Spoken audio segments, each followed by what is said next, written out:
बेटा now balanced and unbalanced reaction.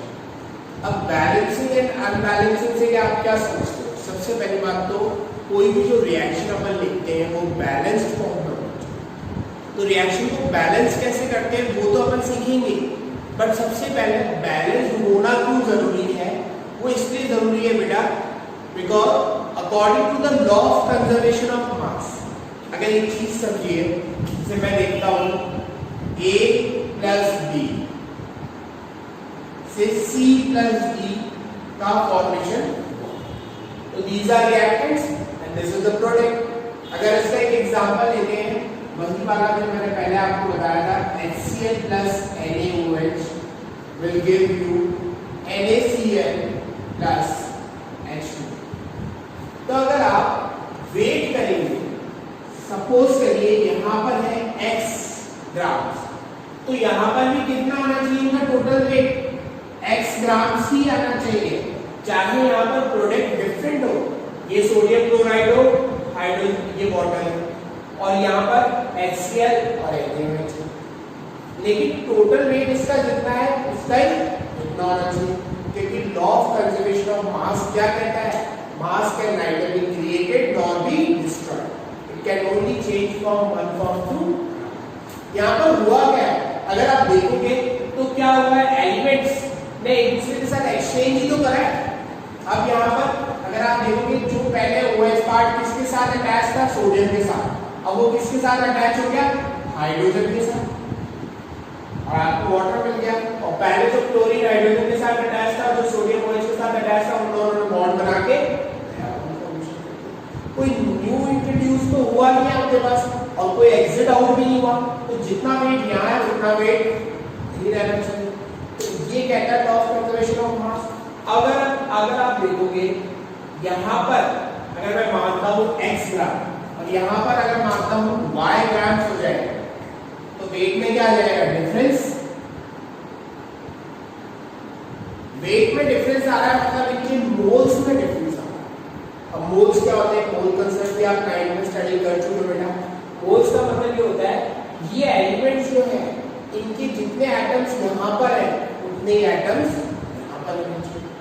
अगर ये दोनों इक्वल है तो मतलब आपकी रिएक्शन कैसी है, इक्वेशन कैसी है? बैलेंस। और अगर इनमें इक्वालिटी नहीं है, कहीं भी आपने क्या करा, दोनों को सेम नहीं रखा, तो वो क्या हो जाएगा? डिफरेंस इन मास आ जाएगा, तो वो रिएक्शन आपकी बैलेंस नहीं।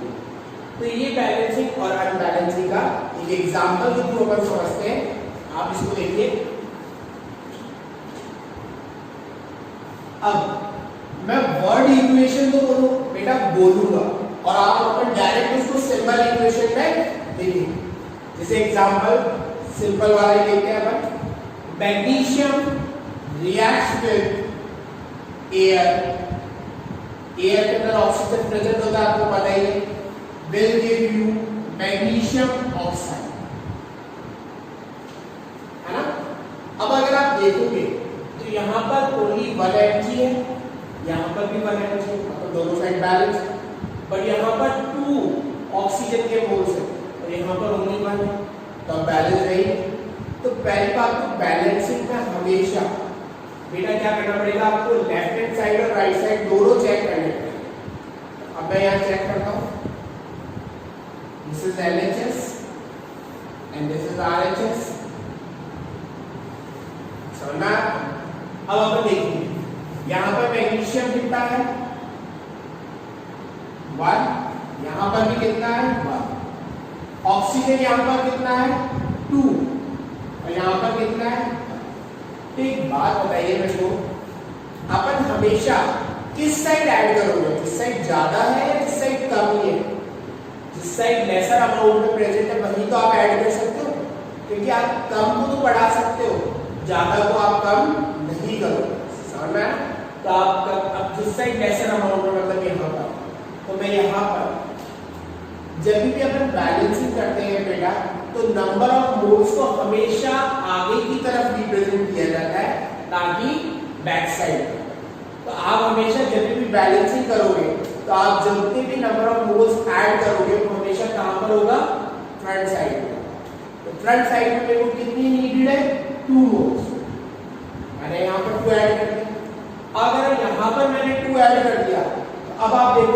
यहाँ पर ऑक्सीजन तो कितना हो गया, क्योंकि ये जो 2 आया है बेटा ये टोटल पर आया, होल पर आया। आप ये नहीं बोलोगे सिर्फ ये ऑक्सीजन पे आया, ये मैग्नीशियम पे भी आया है 2, तो टोटल यहाँ कितना हो गया। अब यहाँ पर मैग्नीशियम भी 2 हो गया और ऑक्सीजन भी 2 हो गया, लेकिन आपके पास फिर प्रॉब्लम हो गई। प्रॉब्लम कैसे, यहाँ पर मैग्नीशियम अभी होंगी 1 कितने एटम्स हैं, 2 एटम है, और यहाँ पर अभी कितने हो गए, टोटल 2 एटम्स है, तो बैलेंस हो गया ये ऑक्सीजन के 2 एटम्स और 2 एटम। तो ये आपके पास बैलेंस इक्वेशन पूरी। एक एग्जांपल और देखते हैं, फिर आपको क्लियर हो जाएगा अच्छे से।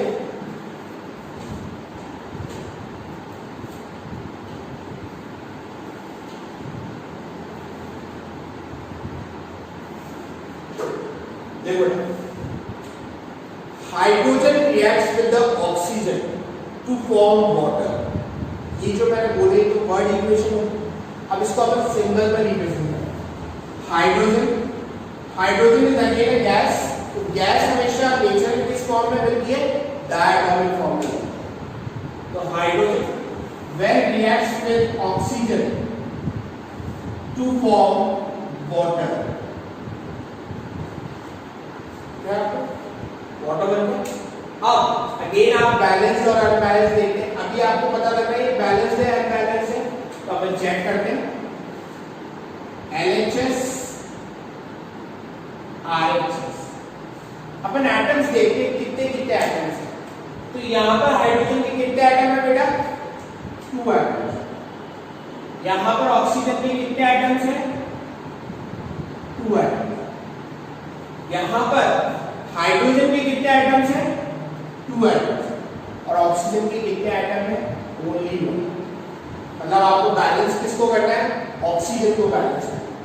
अब आप कैसे बैलेंसिंग कर सकते हो, यहाँ पर मैं आगे 2 ऐड करूं, जब मैं यहाँ पर 2 ऐड करता तो यहाँ पर अब ऑक्सीजन तो कितने हो गए 2, लेकिन हाइड्रोजन कितने हो गए, जस्ट डबल, 2 2 4 हो गए। तो आप चेंज करना पड़ेगा आपको। हाइड्रोजन तो हो गए 4 और ऑक्सीजन कितने हो गए 2, लेकिन अब यहाँ पर अगेन हाइड्रोजन अनबैलेंस हो गए, तो आप क्या कर सकते हो, यहाँ पर एक 2 प्लेस कर सकते हो और आपके पास टोटल एटम्स क्या हो गए रिएक्शन के अंदर, बैलेंस हो गए। आप देखोगे इधर भी 4 हाइड्रोजन, इधर भी 4 हाइड्रोजन, इधर भी 2 ऑक्सीजन, इधर भी 2 ऑक्सीजन।